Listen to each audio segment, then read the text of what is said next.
Hello students, एक बार फिर welcome है आपका अपने ही प्यारे से चैनल में, जिसमें हम ऑप्टिक्स में डिफ्रैक्शन का टॉपिक पढ़ रहे थे। ठीक है, तो हमने हाफ पीरियड जोन्स क्या होते हैं, डिफ्रैक्शन क्या होते हैं, उसके बारे में जानकारी हासिल की थी। आज हम उसी को थोड़ा सा आगे बढ़ाते हैं। तो हम स्टार्ट करते हैं अगेन डिफ्रैक्शन का नेक्स्ट सेक्शन। ठीक है, तो अब तक हमने क्या पढ़ा था उसको एक बार क्विकली रिवाइज कर ले। हमने पढ़ा था कि जब लाइट किसी होल से पास होती है तो वो उसके किनारों से बेंड हो जाती है। इसे ही हम डिफ्रैक्शन यानी कि विवर्तन कहते हैं। ठीक है, और हमने पढ़ा था हाफ पीरियड जोन्स के बारे में। हाफ पीरियड जोन्स क्या थे? हमने पढ़ा था कि एक अगर हमारे पास प्लेन वेव फ्रंट है यानी कि समतल तरंगाग्र है, तो उस प्लेन वेव फ्रंट को हम छोटे छोटे रीजन्स में बांट सकते हैं, छोटे छोटे कटिबंधों में बांट सकते हैं, छोटे छोटे जोन्स में बांट सकते हैं, जिसको हम हाफ पीरियड जोन्स कहते हैं। उनको हाफ पीरियड जोन्स क्यों कहते हैं? क्योंकि इन जोन्स के कारण से किसी पॉइंट P पर जो लाइट पहुंचती है, जैसे कि ये सेंट्रल जोन है, जो पहला जोन है, इससे जो लाइट पहुंच रही है, और जो नेक्स्ट जोन है उससे जो लाइट पहुंच रही है, उनके बीच का जो पाथ डिफरेंस होता है वो होता है λ/2, यानी कि वेवलेंथ का आधा पाथ डिफरेंस होता है, और जो फेज डिफरेंस होता है वो पाई होता है। इसी तरह से सेकंड और थर्ड के बीच में भी जो पाथ डिफरेंस होगा, सेकंड जोन से जो लाइट आ रही है और थर्ड जोन से जो लाइट आ रही है, उनके बीच भी जो पाथ डिफरेंस होगा वो λ/2 का होगा। यानी कि दो क्रमागत जोन्स जो है उनके बीच का पाथ डिफरेंस λ/2 होता है। इसलिए हम इसको हाफ पीरियड जोन यानी कि अर्धावर्ती कटिबंध कहते हैं। हमने देखा था कि इसको अर्धावर्ती कटिबंधों में बांटकर यानी कि HPZ में बांटकर इस पॉइंट P पर अगर हमें एम्पलीट्यूड या इंटेंसिटी निकालनी हो तो हमने ये कह दिया था कि पहले जोन का एम्पलीट्यूड R1 है, दूसरे का R2 है, तीसरे का R3 है, इसी तरह से बाकी के एम्पलीट्यूड है। तो रिजल्टेंट एम्पलीट्यूड जो था हमारा, रिजल्टेंट एम्पलीट्यूड R रिजल्टेंट जो होगा वो R1, R2, R3 इन सबको हम ऐड कर लेंगे, क्योंकि ये जोन्स एक दूसरे के अपोजिट ऑर्डर में चलते हैं, फेज इनका बदल जाता है पाई से। तो पहला वाला अगर प्लस होगा तो दूसरा वाला माइनस, दूसरा वाला माइनस है तो तीसरा वाला प्लस, अगला माइनस, ये कंसेक्यूटिव ऑर्डर में प्लस माइनस साइन चेंज होते रहते हैं। हमने इसको सॉल्व करके आंसर निकाला था कि जो रिजल्टेंट एम्पलीट्यूड आएगा वो जो पहला जोन है उसके एम्पलीट्यूड का आधा होगा, हाफ होगा। ये हमने जो है वो कैलकुलेशन में किया था। जिन्होंने वो वीडियो नहीं देखा है वो उस वीडियो को जाकर इस प्लेलिस्ट में जाकर देखें, पहला वीडियो इसी पर था। ठीक है, तो इस तरह से एम्पलीट्यूड आधा होगा। और इंटेंसिटी जो है, इंटेंसिटी जो बनेगी वो क्या हो जाएगी? इंटेंसिटी एम्पलीट्यूड का स्क्वायर होती है, तो इसका अगर हम स्क्वायर करेंगे तो ये आएगी इंटेंसिटी। तो यहां पर K कांस्टेंट है, इंटेंसिटी जो होती है एम्पलीट्यूड के स्क्वायर को किसी कांस्टेंट से मल्टीप्लाई करने पर आती है। तो इंटेंसिटी जो होगी, जो फर्स्ट हमारे पास जोन है उसकी इंटेंसिटी का जो है फोर्थ पार्ट होगी। ये हमने अब तक डिस्कस किया था। अब हम इसी को आगे बढ़ाते हैं, तो आइए बढ़ते हैं आगे। तो देखो, ये हमने जो एम्पलीट्यूड या इंटेंसिटी निकाली, हमने सॉल्व किया किसके लिए किया? एक प्लेन वेव फ्रंट के लिए। आज का हमारा टॉपिक रहेगा कि अगर हमारा वेव फ्रंट प्लेन नहीं तो उस केस में हम जो है प्रॉब्लम्स को कैसे सॉल्व करें। ठीक है, तो आज हम पढ़ते हैं HPZ for light source at finite distance, at finite distance. मतलब हम उन HPZs की बात करेंगे, हम उन अर्धावर्ती कटिबंधों की बात करेंगे जो किसकी वजह से बन रहे हैं? एक ऐसे सोर्स की वजह से बन रहे हैं, एक ऐसे प्रकाश स्रोत की वजह से बन रहे हैं जो सीमित दूरी पर है। आप लोगों को पता होना चाहिए कि जो प्रकाश स्रोत सीमित दूरी पर होता है यानी कि नजदीकी होते हैं हमारे, वो जो वेव फ्रंट बनाते हैं, अगर हमारे पास पॉइंट सोर्स है तो वो कैसा वेव फ्रंट बनाएगा? स्फेरिकल। और अगर हमारे पास लाइन सोर्स है तो वो कैसा वेव फ्रंट बनाएगा? सिलेंड्रिकल। ये मैंने पिछले वीडियो में आपको बताया था। लेकिन अगर ये सोर्स इनफाइनाइट डिस्टेंस पर हो, अनंत दूरी पर हो, तो ये कैसा वेव फ्रंट बनाते हैं? यही वेव फ्रंट आगे जाकर जो है वो कैसे बन जाते हैं? प्लेन वेव फ्रंट बन जाते हैं। ठीक है, तो हमने प्लेन वेव फ्रंट को HPZ कैसे निकालते हैं वो तो समझ लिया था। अब हमें समझना है कि हमारे पास स्फेरिकल या सिलेंड्रिकल वेव फ्रंट हो तो उनके HPZ कैसे निकालेंगे। ठीक है, तो हमने मान लिया कि हमारे पास एक पॉइंट सोर्स है यानी कि एक प्रकाश स्रोत है जो कि बिंदुवत स्रोत है। ठीक है, वो एक वेव फ्रंट बना रहा है, और ये वेव फ्रंट से अपने यूं मान लो कि ये वेव फ्रंट कितनी डिस्टेंस तक आगे बढ़ चुका है, a डिस्टेंस तक आगे बढ़ चुका है, और इससे b डिस्टेंस पर स्थित कोई पॉइंट है, उस पॉइंट P पर हम क्या करना चाहते हैं, रिजल्टेंट इंटेंसिटी निकालना चाहते हैं। तो कैसे सॉल्व करेंगे इसको, आइए देखते हैं। तो पहले हम लिख लेते हैं कि let there is a point source S, it is very close to the point where intensity of light is to be measured। ठीक है, हम जहां पर लाइट की इंटेंसिटी निकालना चाहते हैं वो हमारे पॉइंट सोर्स से बहुत नजदीक है। ठीक है, हमने मान लिया कि इट फॉर्म्स, पॉइंट सोर्स है तो it forms spherical wave front. इसने स्फेरिकल वेव फ्रंट बनाया, कौन सा, इसको नाम दे देते हैं डब्ल्यू डैश। ठीक है, forms spherical wave front W dash, इसने जो है गोलीय तरंगागर बनाया W dash. This wavefront is at a distance from source। जो wavefront है वो इससे a डिस्टेंस पर है, and point P is at b distance from wavefront, from wavefront। ठीक है, जो पॉइंट है वो वेव फ्रंट से b डिस्टेंस पर है। ये सारी चीजें हमें गिवन है, इसका तो पहले आप ले लो स्क्रीनशॉट। ठीक है, अब इसके बेसिस पर हम इसकी जो है देखेंगे कि कैसे इससे HPZ बनाए जाते हैं। तो ये नोट हो गया। अब देखो हम क्या करते हैं, जिस पॉइंट पर हमें इंटेंसिटी निकालनी थी पॉइंट P, और जहां पर हमारा सोर्स दिया हुआ है वहां से हम क्या करते हैं, एक लाइन ड्रॉ करते हैं। जो लाइन हमने ड्रॉ की है वो वेव फ्रंट को किसी पॉइंट O पर काटती है। ठीक है, और ये पॉइंट O जो है वो पॉइंट O क्या कहलाता है, यहां पर पॉइंट O कहलाता है इसका वेव फ्रंट का पोल, ध्रुव।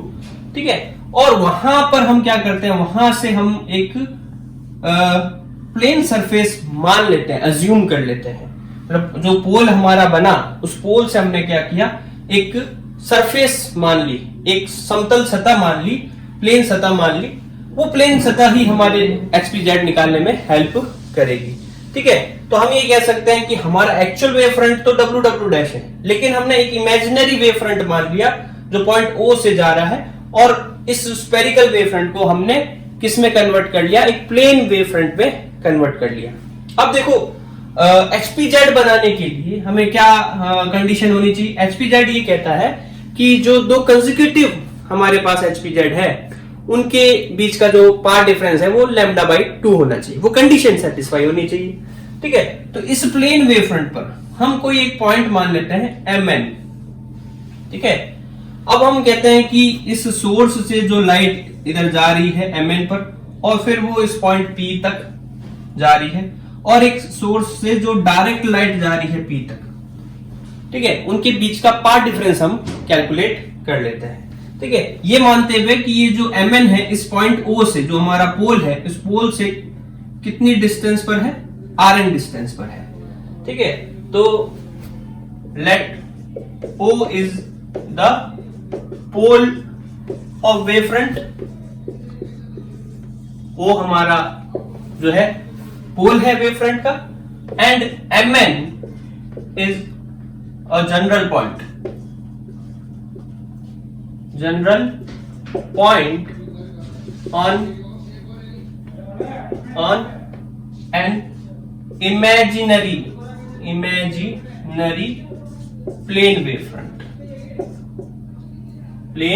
wave front, ठीक है। यहां हमने एक इमेजिनरी प्लेन वेव फ्रंट मान लिया, उस पर हम जो है ये पॉइंट मान रहे हैं। अब पाथ डिफरेंस ये देखें अपने SMN और MNP, ये जो लाइट जा रही है और माइनस में ये जो लाइट डायरेक्ट जा रही है SO प्लस OP। तो देखो हम मान लेते हैं कि यहां हमारा एनवा जो है HPZ बन रहा है, तो हम कह रहे हैं कि ये यहां से पहला HPZ बनेगा, सेंटर पर पोल पर पहला HPZ बनेगा, उसके बाद जो नेक्स्ट HPZ बनेगा उससे जो लाइट जाएगी वो इससे λ/2 का पार्ट डिफरेंस होगा, उसका अगला जो HPZ बनेगा वो λ/2 और ऐड हो जाएगा तो वो हो जाएगा लैम्डा डिस्टेंस पर, उसका तीसरा अगर जाएगा तो 3 λ/2 की डिस्टेंस हो जाएगी, चौथा होगा तो 4 λ/2 की डिस्टेंस हो जाएगी। इस तरह से हम मान लेते हैं ये एनवा है, तो ये कितनी पार्ट डिफरेंस होना चाहिए, L λ/2 का पार्ट डिफरेंस होना चाहिए। ये लाइन समझ में आ गई सबको? भाई हमने कहा कि यहां से सेंटर से जो जा रहा है वो पहला HPZ है, थोड़ा ऊपर से जाएगा वो दूसरा होगा HPZ, उसमें जो पार्ट डिफरेंस होना चाहिए वो λ/2 का हो जाना चाहिए, तीसरा जाएगा उसमें 2 λ/2 का हो जाना चाहिए, अगला जाएगा वो 4 λ/2 का हो जाना चाहिए। ठीक है, तो एनवा जा रहा है तो N λ/2 का पार्ट डिफरेंस हो जाएगा। अब देखो इसके बेसिस पर इसको सॉल्व करें तो देखो बड़ी सिंपल मैथ लगेगी। यहाँ पर ये ट्राइंगल बन रहे हैं, ये राइट एंगल ट्राइंगल है, राइट एंगल ट्राइंगल है तो क्या होगा, ये बेस है, ये परपेंडिकुलर है, ये हाइपोटेनस है। ठीक है, तो SMN की जगह पर हम क्या लिख सकते हैं, SMN बराबर में क्या हो जाएगा, पाइथागोरस थ्योरम लगाते हैं हम, पाइथागोरस थ्योरम लगाने पर हमारे पास रिजल्ट आएगा ये a का स्क्वायर प्लस Rn का स्क्वायर। इसमें हम क्या करते हैं, a कॉमन ले लेते हैं, a स्क्वायर कॉमन ले लेते हैं, रूट के बाहर आएगा तो a आ जाएगा, ये हो जाएगा 1 plus Rn square by a square. ठीक है, अब Rn एक वैल्यू है, ठीक है, Rn हमारे पास यहाँ पर क्या है, Rn हमारे पास जो HPZ है उसकी रेडियस है, और a क्या है, a जो है वो ये वेव फ्रंट की सोर्स से डिस्टेंस है। ठीक है, तो HPZ बहुत छोटे छोटे बनते हैं, उनकी रेडियस काफी कम होगी, और a जो डिस्टेंस है वो काफी ज्यादा है, ये वैल्यू बहुत कम है, ये वैल्यू बहुत ज्यादा है। अब हमें यहाँ पर हम क्या कर सकते हैं, बाइनोमियल थ्योरम लगा सकते हैं। तो ये ओवरऑल ये वैल्यू कम है और ये वैल्यू बहुत ज्यादा है, तो इसकी जो वैल्यू होगी वो 1 से काफी कम होगी, 1 से काफी कम होगी, तो हम यहाँ पर बाइनोमियल थ्योरम लगा दें, द्विपद प्रमेय लगा दें। तो उसके अकॉर्डिंग ये a पड़ा है 1 plus Rn square by a square, ये रूट का मतलब क्या होता है, पावर हाफ है, और बाइनोमियल थ्योरम ये कहती है कि अगर 1 प्लस x की पावर n है तो उसको हम कैसे एक्सपेंड करेंगे, जो पावर है n वो हम आगे मल्टीप्लाई में ले आते हैं, तो यहाँ पावर जो है आगे मल्टीप्लाई में आ जाएगी, तो ये हमारे पास SMN की वैल्यू होगी। सिमिलर वे में यहां पर अगर हम MNP की वैल्यू निकालना चाहें, ठीक है, तो वो मैं यहां लिख रहा हूं MNP, सिमिलरली MNP अगर हम निकालना चाहें तो MNP कैसे निकलेगी, ये बेस का स्क्वायर और ये परपेंडिकुलर का स्क्वायर, तो रूट में b square plus Rn square, इसको भी उसी तरह से सॉल्व करेंगे तो हमारे पास b कॉमन आ जाएगा, 1 plus Rn square by b square का रूट, फिर इसको भी उसी तरह से सॉल्व करके बाइनोमियल थ्योरम लगाएंगे तो ये 1 plus Rn square by 2b square, power half थी, हाफ मल्टीप्लाई में आ गई, तो हमारे पास SMP और MNP की वैल्यू आ गई। अब आप देखो इसके बेसिस पर हम क्या करते हैं, इसको सॉल्व करते हैं, तो आइए देखते हैं क्या आता है। ये नोट हो गया होगा आपके, चलो आगे देखते हैं क्या रिजल्ट आता है। तो हमने वैल्यू रखी SMP MNP में, तो हमारे पास a 1 plus Rn square upon 2a square plus b 1 plus Rn square upon 2b square, ये वैल्यू आई थी हमारे पास SMN और MNP की। माइनस में हम क्या कर रहे थे, SO प्लस OP, SO और OP की वैल्यू डायरेक्ट आपको गिवन है, ये A है ये B है, तो ये हो गया A प्लस B बराबर में क्या आना चाहिए, n λ/2 आना चाहिए। अब इसको सॉल्व करते हैं, यहां से देखो मल्टीप्लाई करोगे a आ जाएगा, यहां से मल्टीप्लाई करोगे b आ जाएगा, तो ये a प्लस b हो जाएगा, और ये माइनस का a प्लस b है, तो a प्लस b से a प्लस b गया।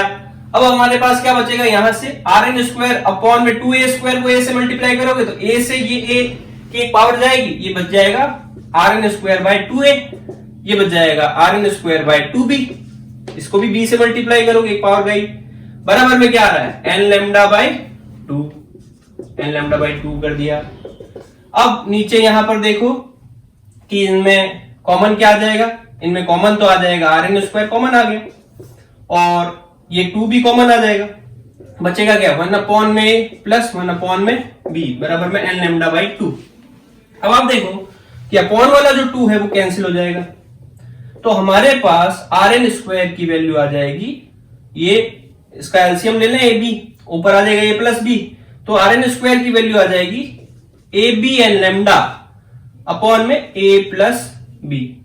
तो ये हमें ये शो कर रहा है कि जितनी भी हमारे पास डिस्टेंस Rn होगी, Rn डिस्टेंस, चाहे हम ऊपर की तरफ ले वो डिस्टेंस, चाहे वो नीचे की तरफ ले, या पूरे प्लेन में कहीं पर भी सेंटर O से Rn डिस्टेंस पर अगर हम जाएं, तो ये एक प्लेन वेव फ्रंट है, यहां से हम Rn डिस्टेंस पर कहीं पर भी जाएं, वहां सब पर पार्ट डिफरेंस जो होगा वो n λ/2 होगा, तो वो किसको शो करेगा, एक HPZ को शो करेगा। तो इस तरह से हमने यहां पर ये किया कि जो हमारे पास एक प्लेन वेव फ्रंट था उसके लिए हमने एक इमेजिनरी हमारे पास जो स्फेरिकल वेव फ्रंट था उसके लिए हमने एक इमेजिनरी प्लेन वेव फ्रंट मान लिया, और उस प्लेन वेव फ्रंट पर हम कई सारे ऐसे सर्कल ड्रॉ कर सकते हैं जो हमारे HPZ को शो करेंगे। तो वो कहां से बनेंगे सर्कल, इस पॉइंट O से, O क्या है हमारा पोल, पोल कैसे बनाया हमने, पॉइंट जहां पर इंटेंसिटी निकालनी वहां से, जहां से लाइट आ रही उसके बीच हमने एक लाइन खींच दी और O बना दिया, तो हम यहां पर ये कन्वर्जन कर सकते हैं। आई बात समझ में, चलो इसको अच्छे से नोट कर लो, और अब हम पढ़ते हैं नेक्स्ट टॉपिक। अब हम नेक्स्ट टॉपिक पढ़ रहे हैं diffraction from a circular obstacle, यानी कि वृत्ताकार अवरोधक के कारण विवर्तन। हमें क्या गिवन है, हमें एक लाइट सोर्स दिया हुआ है S, ठीक है, ये एक पॉइंट सोर्स है, और इसके ठीक सामने हमने एक वृत्ताकार अवरोधक रख दिया, ठीक है। वृत्ताकार अवरोधक का मतलब एक ऐसी चीज हमने रख दी जो शेप में सर्कुलर है और वो लाइट को ब्लॉक करने की कोशिश कर रही है, रोकने की कोशिश कर रही है। मतलब मान लो कि एक गत्ते का टुकड़ा लिया हमने, उसमें एक सर्कल बनाया, उसको काटा और उसको हमने जो है इसके ठीक सामने रख दिया, ठीक है, ये वृत्ताकार अवरोधक हो गया, और पीछे रख दिया हमने पर्दा, ठीक है। तो अब हमें क्या ऑब्जर्व होना चाहिए, हमें ये ऑब्जर्व होना चाहिए कि भाई लाइट जो है वो सीधी चलती है, तो यहां से चलती हुई ये इधर तक जाएगी, यहां से चलती हुई पर्दे के इस पॉइंट तक जाएगी। मान लो ये पॉइंट है M और ये पॉइंट है N, तो मतलब यहां बीच का जो रीजन है, M और N के बीच का जो रीजन है, वहां पर ये अवरोधक क्या करेगा, लाइट को ब्लॉक कर लेगा, रोक लेगा। तो इतने इतने रीजन तक, इतनी इतनी बाउंड्री तक लाइट नहीं जाएगी। तो ये MN वाला जो रीजन है उसको हम बोलेंगे शैडो रीजन, शैडो रीजन यानी कि छाया क्षेत्र।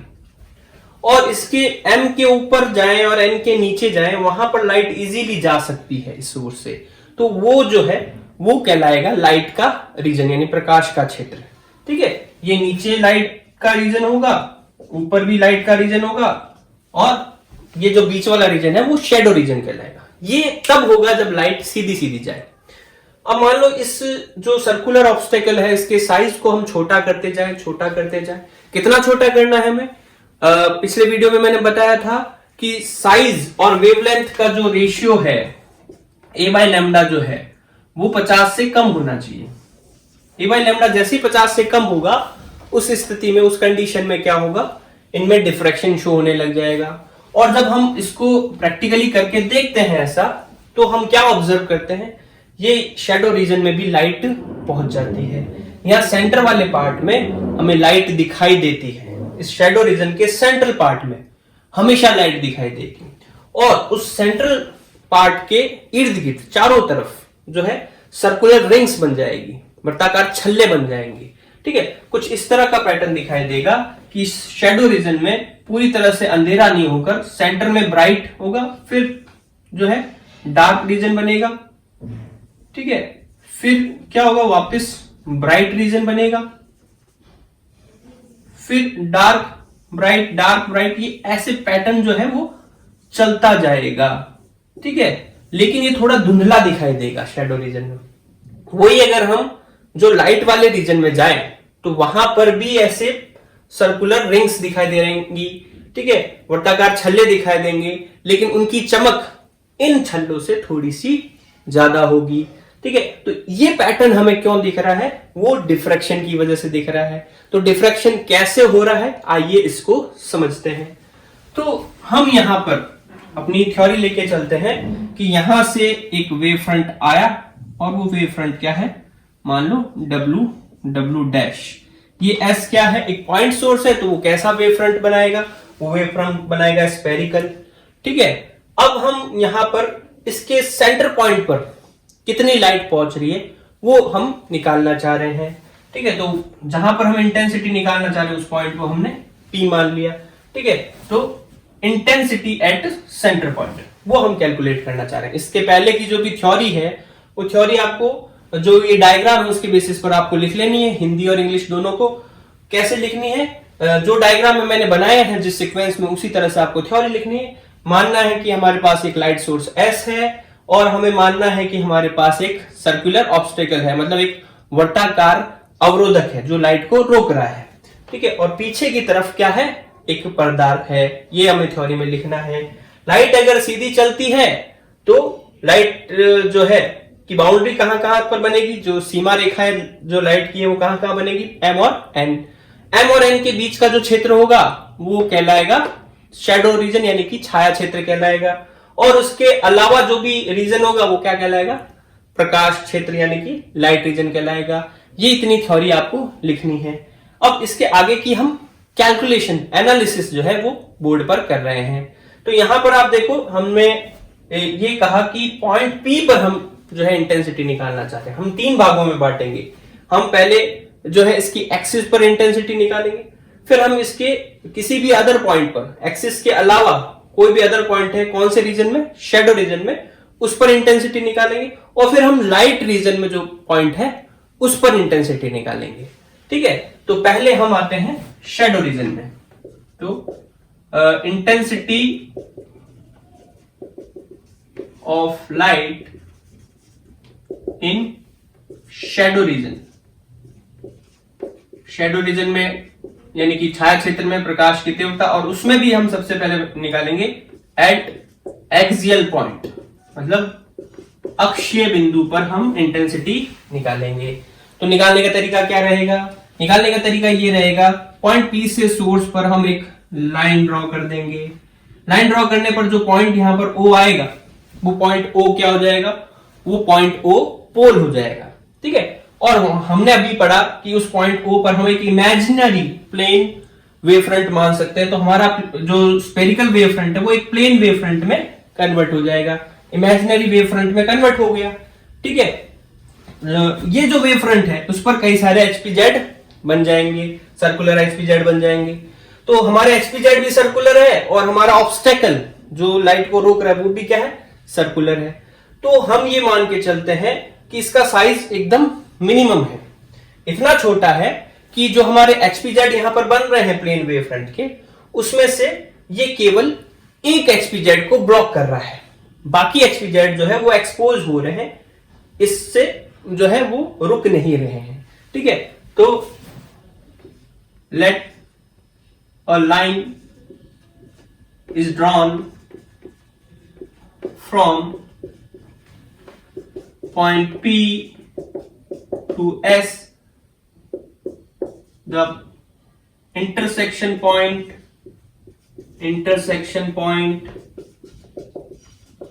on W dash, ये वेव फ्रंट है हमारा, इज कॉल्ड पोल, और उसको हमने O से डिनोट किया है। ठीक है।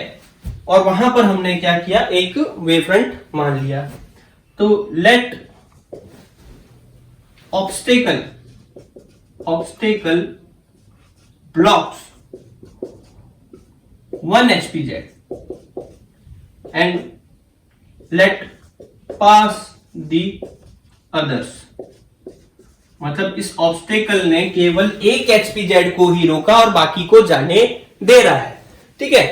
तो उस बेसिस पर हम जो है एनालिसिस क्या करेंगे, तो हम कहते हैं कि जो रिजल्टेंट एम्पलीट्यूड बनता है, रिजल्टेंट एम्पलीट्यूड का फॉर्मूला क्या होता है, आर रिजल्टेंट बराबर में R1 प्लस R2, इस तरह से लिखते हैं, R1 minus R2 plus R3 minus R4, इस तरह से लिखते हैं।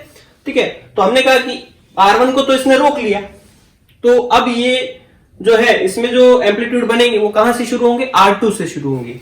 तो हमने R1 हटा दिया, तो यहां हम लिखेंगे माइनस का R2 प्लस का R3 माइनस का R4 और फिर प्लस का R5 एंड सो ऑन, इस तरह से लिखेंगे। माइनस हम कॉमन ले लेते हैं, तो R रिजल्टेंट माइनस कॉमन ले लेते हैं, तो ये हो जाएगा R2 minus R3 plus R4 minus R5 and so on, इस तरह से चलेगा। ठीक है, हमने पिछले एनालिसिस में ये बताया था कि इस तरह से अगर हम एम्पलीट्यूड को जोड़ते हैं तो जो एम्पलीट्यूड होता है, जो फर्स्ट टर्म आती है उसके हाफ के बराबर में होता है। तो हमारा जो रिजल्टेंट एम्पलीट्यूड बनेगा वो हो जाएगा, फर्स्ट टर्म हमारे पास आ रही है R2 का हाफ हो जाएगा, ये केवल माइनस साइन आएगा यहाँ पर। फिर हम इंटेंसिटी निकालेंगे, तो इंटेंसिटी जो होती है वो हमें पता है कि एम्पलीट्यूड के स्क्वायर के बराबर में होती है। एम्पलीट्यूड के स्क्वायर को किसी कांस्टेंट से मल्टीप्लाई करते हैं उसके बराबर में होती है। तो यहां पर जो इंटेंसिटी आएगी एट सेंटर वो k इंटू इसका स्क्वायर हो जाएगी, यानी कि R2 square by 4। k R2 square मतलब इंटेंसिटी ऑफ सेकंड HPZ, तो इसको हम लिख देते हैं ये I2 बाय 4 हो जाएगी। यानी कि इस पॉइंट P पर इंटेंसिटी जीरो नहीं आ रही है, कितनी आ रही है कि यहां पर जो वेव फ्रंट बन रहा है उसका जो सेकंड HPZ है उसकी इंटेंसिटी का 1/4 आ रही है। क्लियर हुई बात? ठीक है, तो इंटेंसिटी 1/4 आई, कहां पर आई, सेंटर पर आई। अब हमें क्या करना है, हम थोड़ा सा इसके साइज को बढ़ा दें, इस सर्कुलर ऑब्स्टेकल के साइज को बढ़ा दें। तो बढ़ाने पर क्या होगा, ये एक की बजाय दो को रोक लेगा, तो ये R2 गायब हो जाएगा, तो गिनती हमारी कहां से शुरू होगी, R3 से शुरू होगी। तो यहां पर हमारे पास रिजल्टेंट जो आएगा वो कहां से आएगा, कितना आएगा, R3/2 आएगा। और इंटेंसिटी जो है वो क्या हो जाएगी, इंटेंसिटी यहां पर I3/4 हो जाएगी। ठीक है, यानी इंटेंसिटी अभी भी जीरो तो नहीं हुई, इंटेंसिटी कितनी हो गई, I3/4 हो गई, तीसरे HPZ के 1/4 के बराबर हो जाएगी। अगर ये मान लो 3 को रोक लेता है तो गिनती हमारी 4 से शुरू हो जाएगी। ठीक है, तो यहां I4/4 आ जाएगा। अगर ये 4 को रोक लेता है तो गिनती हमारी 5 से शुरू हो जाएगी। तो कुल मिलाकर यहां पर इंटेंसिटी कभी जीरो नहीं आएगी, इंटेंसिटी की कुछ ना कुछ वैल्यू आएगी। इसका साइज जैसे जैसे बढ़ता जाएगा यहां पर इंटेंसिटी कम होती जाएगी, लेकिन जीरो नहीं होगी। तो ये वाला पार्ट हमेशा ब्राइट रहेगा, मतलब यहां डार्कनेस नहीं होगी। क्लियर है बात? तो हमने ये पढ़ लिया कि एक्सियल पॉइंट पर इंटेंसिटी कैसी रहेगी।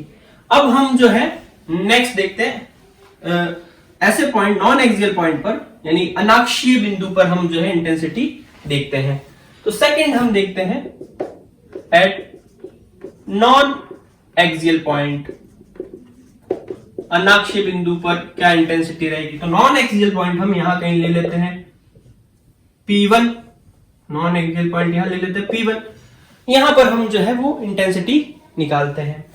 तो यहां पर आप देखो क्या होगा, इस पॉइंट P पर जैसे ये वेव फ्रंट आ रहा है, वैसे तो हमें क्या करना होता है, यहां से एक लाइन खींचनी होती है। ठीक है, और यहां पर हमें पोल बनाना होता है। तो ये पोल यहां O डैश बन जाएगा। ठीक है, तो ये वेव फ्रंट को दो पार्ट में डिवाइड कर देगा, ये वाला पार्ट और WO डैश और O डैश W डैश, ये वाला पार्ट बन जाएगा। लेकिन हम देख रहे हैं कि ये जो सर्कुलर ऑब्स्टेकल है उसने इतने पार्ट को तो रोक रखा है, तो इस पॉइंट पर जो वेव फ्रंट जा रहे हैं वो यहां मान लो पॉइंट A है, यहां पॉइंट मान लो B है, WA और W डैश B, इससे लाइट जा रही है। तो इस पॉइंट P के लिए हम WA और W डैश B को दो लाइट सोर्स मान सकते हैं, दो अलग अलग प्रकाश स्रोत मान सकते हैं। अगर हम इन दो को प्रकाश स्रोत मान रहे हैं, ठीक है, तो यहां से जो लाइट आ रही है, A से यहां पर जो लाइट आ रही है और B से जो लाइट आ रही है, उसके बीच में कुछ ना कुछ पाथ डिफरेंस आएगा। और वो पाथ डिफरेंस अगर λ/2 का इंटीग्रल मल्टीपल हुआ, यानी कि λ/2 का जो है मल्टीपल हुआ, 1 λ/2 हुआ, 3 λ/2 हुआ, 5 λ/2 हुआ, यानी कि ऑड मल्टीपल हुआ λ/2 का, तो वहां पर जो है क्या होगा, डिस्ट्रक्टिव इंटरफेरेंस यानी कि विनाशी व्यतिकरण होगा। और अगर लैम्डा 2 लैम्डा 3 लैम्डा ऐसा हुआ तो यहां कंस्ट्रक्टिव इंटरफेरेंस यानी कि संपोषी व्यतिकरण होगा। तो इस पर इंटेंसिटी इस बात पर डिपेंड करती है कि इस WA से जो लाइट आ रही है और W' से जो लाइट आ रही है उनके बीच का पाथ डिफरेंस कितना है। ठीक है, तो intensity at point P' depends on path difference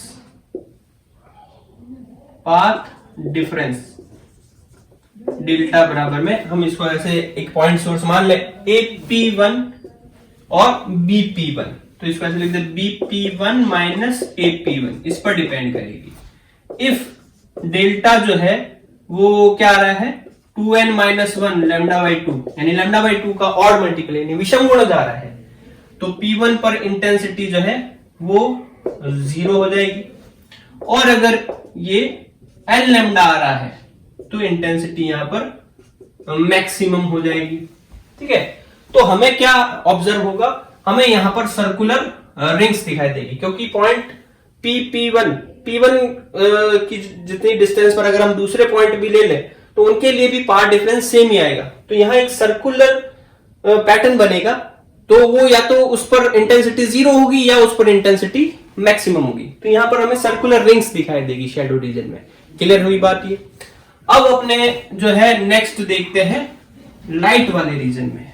third हम देखते हैं लाइट वाले रीजन में। शैडो रीजन देख लिया, लाइट वाले रीजन में देखते हैं intensity of light in lights reason.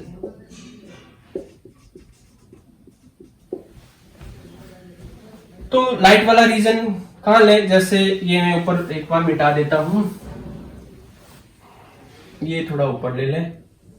ऊपर वाला जो भी रीजन है वो सारा लाइट का रीजन होगा। तो यहां पर हम कोई पॉइंट P2 मान लेते हैं। P2 हमारा लाइट रीजन में है। ठीक है, अब हम क्या करते हैं, ये हमारा सोर्स है, ये P2 है, यहां से हम क्या करते हैं एक लाइन खींच देते हैं। ये जहां पर काट रही है उसको हम नाम देते हैं O'। ठीक है, तो इसने क्या किया, ये हमारा जो पॉइंट जिस पर हम इंटेंसिटी निकालना चाह रहे हैं वहां से हमने सोर्स पर लाइट खींची, तो यहाँ O'' एक पोल बन गया। यहां पर हम इमेजिनरी प्लेन वेव फ्रंट मान सकते हैं। ठीक है, एक काल्पनिक समतल तरंगाग्र मान सकते हैं। तो ये क्या कर रहा है, O' जो है वो इसको दो पार्ट में डिवाइड कर रहा है उस प्लेन वेव फ्रंट को। एक तो O'' हो जाएगा और बाकी का ये वाला पार्ट हो जाएगा। ठीक है, O''W'। ठीक है, तो हम यहां पर ये कर सकते हैं कि इसको हमने दो पार्ट में डिवाइड कर दिया, O'' और O''W'। तो when intensity of light is to be calculated at point P2, we draw line from P2 to S. It intersect W'' at O''. O'' is pole of W'', मतलब इस wave front का पोल है। ठीक है, तो यहां पर हमारी प्लेन वेव फ्रंट है and O'' divide W'' in two part. वो इसको दो पार्ट में डिवाइड कर देता है। वो दो पार्ट कौन कौन से हो जाएंगे, एक हो जाएगा, पहला पार्ट हो जाएगा O'' और नेक्स्ट पार्ट हो जाएगा O''W'। तो यहां पर जो पॉइंट P2 पर इंटेंसिटी बनेगी वो इंटेंसिटी इन पार्ट्स की वजह से बनेगी। अब देखो इसमें से O' तो पूरा खुला है, आराम से P2 तक पहुंच सकता है। O''W' जो है उसमें से देखो O'', ए वाला पार्ट तो खुला है, ये वाला पार्ट ब्लॉक है और ये वाला पार्ट काफी दूर है। तो जो लाइट P2 तक पहुंचेगी उसमें मेन जो रोल होगा वो O'' का होगा और O''A का होगा। ठीक है, हम इसको WA की तरह नहीं देखेंगे, कुछ को कंफ्यूजन होगी भाई इतना इतना पार्ट सीधा ही ले ले, नहीं, हमारा जो वेव फ्रंट बन रहा है वो इस O डबल डैश के ऊपर बन रहा है, तो उसका जो सेंटर है वेव फ्रंट का वो यहां से है, ठीक है। तो आधा वेव फ्रंट ऊपर होगा और आधा वेव फ्रंट नीचे होगा, ठीक है। तो यहां पर जो इंटेंसिटी एट P2 जो होगी वो होगी WO डैश के कारण, due to WO double dash, और साथ में उसका रोल होगा O डबल डैश A के कारण, और तीसरा जो रोल होगा, A B तो यहां ब्लॉक हो गया, तीसरा रोल होना चाहिए W डैश B के कारण। ये हमारे पास रोल होगा 3। तो इसमें से देखो क्या होगा, हमने कहा कि ये काफी दूर है, तो इसके लिए तो हम इसको तो हटा देते हैं, काफी दूर होने के कारण से इसको हटा देते हैं, केवल इन दोनों के रोल को कैलकुलेट करते हैं। तो हमारा यहाँ पूरा जो वेव फ्रंट है उसके एम्पलीट्यूड मान लो R1 R2 R3 इस तरह से एम्पलीट्यूड थे, तो उसमें से ये उसका हाफ पार्ट है, तो एम्पलीट्यूड भी हाफ हो जाएंगे सारे, ठीक है, क्योंकि हमारा वेव फ्रंट तो ऐसे बनेगा ना, इस तरह से बनेगा, ऐसे यहां पर HPZ बनेंगे, ठीक है। तो ऊपर आधे पार्ट ही आएंगे तो एम्पलीट्यूड भी आधे हो जाएंगे, ठीक है। तो WO डैश के कारण से जो आएगा वो हम ऐसे लिखेंगे हाफ यहां पर R1 minus R2 plus R3 minus R4 and so on, ये हाफ वेव फ्रंट है, ठीक है। इसको हमने नेग्लेक्ट कर दिया। ये बाकी का half wave front O double dash से लेकर W डैश तक था, इसको हमने नेग्लेक्ट कर दिया। अब O डबल डैश A में पूरा का पूरा HPZ या पूरा का पूरा वेव फ्रंट नहीं आ रहा, ये केवल कुछ एक HPZ को ही अलाउ करेगा इधर पास होने के लिए, इस पूरे वेव फ्रंट में से कुछ एक HPZ को अलाउ करेगा कि वो इधर तक पहुंच जाए, P2 तक पहुंच जाए। तो हम ये मान के चलते हैं कि ये मान लो पहले वेव फ्रंट पहले HPZ के आधे पार्ट को पहुंचने दे रहा है, केवल एक ही HPZ के आधे पार्ट को पहुंचने दे रहा है, ठीक है। तो यहां पर हम सेकंड पार्ट में जो है वो वेरिएशन लाएंगे, तो वो कैसे होगा, let O double dash A allow only half part of first HPZ।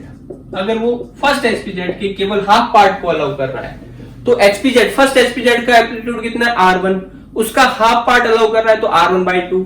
तो इस तरह से हम देखेंगे कि ये half R1 minus R2 plus R3 minus R4 ये तो है, लास्ट वाली टर्म में half part of R1 first को। अब देखो कैलकुलेशन बैठाते हैं, तो ये कैलकुलेशन हमें क्लियर है, ये कैलकुलेशन क्लियर है कि भाई हमें इसको सॉल्व करना है, तो जो फर्स्ट टर्म आ रही है उसका आधा करना है, तो ये बन जाएगी R1/2 और ये हाफ आगे मल्टीप्लाई में, और आगे हमारे पास R1/2 और पड़ा है। तो ये यहां पर देखो ये R1/2 हुआ और ये R1/4 हो गया, दोनों को ऐड करें तो ये 3R1/4 हो जाएगा। यानी कि यहां पर जो इंटेंसिटी बनेगी वो फर्स्ट पार्ट के 3/4 के बराबर में होगी, ठीक है, मतलब 3/4 के बराबर होगी। इसके बेसिस पर ये इंटेंसिटी नहीं एम्पलीट्यूड, इंटेंसिटी तो कैसे निकालेंगे, इसका स्क्वायर करके निकालेंगे, ठीक है। तो ये हमने जो एम्पलीट्यूड निकाल लिया, इंटेंसिटी अगर हमें निकालनी है P2 पर तो इसका स्क्वायर कर देते हैं, ये 9/16 R1 स्क्वायर। तो K R1 स्क्वायर का मतलब क्या हो जाएगा, K R1 स्क्वायर का मतलब फर्स्ट HPZ की इंटेंसिटी, यानी कि यहां पर जो इंटेंसिटी बनेगी वो फर्स्ट की जितनी भी इंटेंसिटी है उसका 9/16 टाइम्स हो जाएगी। क्लियर है ये बात। अब मान लो कि यहां पर थोड़ा पॉइंट हम ऊपर की तरफ लेते हैं, P2 और ऊपर लेते हैं, P2 और ऊपर लेते हैं, तो ये जो है इसकी वैल्यू थोड़ी और ज्यादा हो जाती है, O डबल डैश A की वैल्यू और थोड़ा बड़ा हो जाता है। ये रीजन और बड़ा होता तो क्या होता, ये एक की बजाय 2 HPZ के हाफ पार्ट को अलाउ करता, ठीक है। तो उस केस में यहां पर क्या होता कि यहां R1 माइनस R2 हो जाता, ठीक है। जब 2 को अलाउ करेगा तो R1 माइनस R2, सेकेंड वाला भी आएगा, सेकेंड वाला अपोजिट में आएगा तो वो माइनस में चला जाएगा, ठीक है। तो यहां हम ये देखते हैं कि ये इसमें कोई चेंज नहीं आएगा, ये तो एज इट इज ही रहेगा, ठीक है। जैसे ये पॉइंट P2 मैंने यहां लिया होता तो ये कुछ ऐसा बनता, तो ये आधा वेव फ्रंट बन गया, ये बाकी का वेव फ्रंट बन गया। ये तो वैसे ही ब्लॉक हो रहा है, तो ये अब एक को अलाउ कर रहा था, पहले ये छोटा था तो एक को अलाउ कर रहा था, अब ये दो को अलाउ कर रहा है, तो R1 माइनस R2 हो जाएगा। इसको हम वैसे ही सॉल्व करेंगे, तो ये तो फिक्स है, इसकी वैल्यू तो फिक्स है, कितनी आनी है, R1/4 आनी, इसका R1/2 हो गया, आधा करेंगे R1/4 आनी। अब अगला टर्म देखो क्या आएगा, ये आ गया R1/2 माइनस R2/2। अब इन दोनों का जो सम है वो तो 3R1/4 हो गया, और माइनस का R2/2 हो गया। तो अब देखो कि यहां एम्पलीट्यूड पहले से थोड़ा घट गया, कम हो गया, ठीक है। तो यहां पर इंटेंसिटी ज्यादा थी, उसके ऊपर वाले पॉइंट पर इंटेंसिटी कम हो गई। अब नेक्स्ट हम करेंगे कि भी थोड़ा और ऊपर लेने पर ये रीजन और बड़ा हो जाएगा, तो यहां पर प्लस का R3 और ऐड हो जाएगा, ठीक है। नेक्स्ट वाले में यहां प्लस का R3 ऐड हो जाएगा, प्लस का R3 ऐड होगा, तो ये वैल्यू फिक्स है, ये वैल्यू फिक्स है, केवल इसमें प्लस का R3/2 हो जाएगा। तो इस तरह से वापस ये वैल्यू क्या होगी, थोड़ी बढ़ गई। फिर अगर ये और ऊपर लेंगे तो यहां एक और टर्म ऐड हो जाएगी R4, तो वो माइनस का R4 हो जाएगा। तो माइनस का टर्म आएगा तो वापस से ये क्या हो जाएगा, कम हो जाएगा। तो बढ़ रहा है, घट रहा है, बढ़ रहा है, घट रहा है, तो इसका मतलब अल्टरनेटिवली वहां पर ब्राइट डार्क रीजन बनेंगे। और यहां पर देखो, ये केवल इस पॉइंट के लिए नहीं है, यहां पर अगर हम पूरा सर्किल इमेजिन कर लें तो वो सारे सर्किल वाले पॉइंट जो होंगे इस सोर्स से उतनी ही डिस्टेंस पर होंगे, तो वो सारे पॉइंट एक जैसे बिहेव करेंगे, तो यहां हमें सर्कुलर पैटर्न दिखाई पड़ेगा। समझ में आ रही बात? तो ये इतना आप नोट कर लो, स्क्रीनशॉट ले लो। अब आप देखो हम आगे सॉल्व करते हैं। तो ये जो है हमने बता दिया कि भी कैसा यहां पर पैटर्न बनना चाहिए।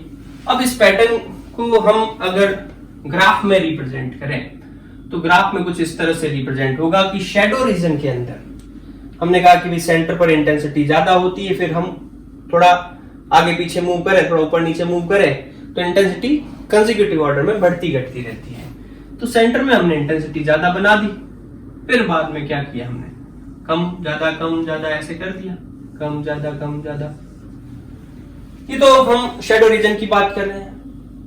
अब हम कह रहे हैं कि हम ब्राइटर रीजन में जा रहे हैं, लाइट वाले रीजन में जा रहे हैं। तो लाइट वाले रीजन में इंटेंसिटी जो है वो थोड़ी कंपैरेटिवली क्या हो जाती है, ज्यादा हो जाती है, लेकिन फिर वो कंसेक्यूटिवली कम ज्यादा होती रहती है। इधर भी क्या होगी, इसी तरह से वेरी करेगी। इसमें भी क्या होगा, ये ऊपर नीचे, लेकिन जैसे जैसे आगे बढ़ेंगे जो मैक्सिमम इंटेंसिटी वो कम होती जाएगी। तो ये इस तरह का ग्राफ जो है वो हमें बनता हुआ दिखाई देगा।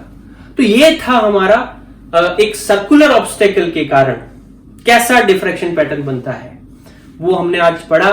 तो आई होप आपको सारे कॉन्सेप्ट क्लियर हुए होंगे। अगर आपको कोई डाउट है तो वो आप कमेंट सेक्शन में पूछ सकते हैं। इससे रिलेटेड आपको असाइनमेंट जो मिलता है वो आप उसको टाइमली सॉल्व करें और वापस भेजें। इस तरह से आप जो है कंटिन्यू अपनी पढ़ाई जारी रखें, इसके नोट्स भी बनाते जाएं।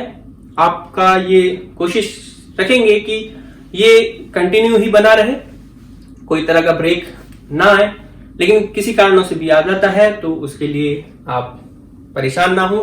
आपका जो सिलेबस है वो कंप्लीट होगा, टाइमली कंप्लीट होगा। बस आप अपना सपोर्ट देते रहें।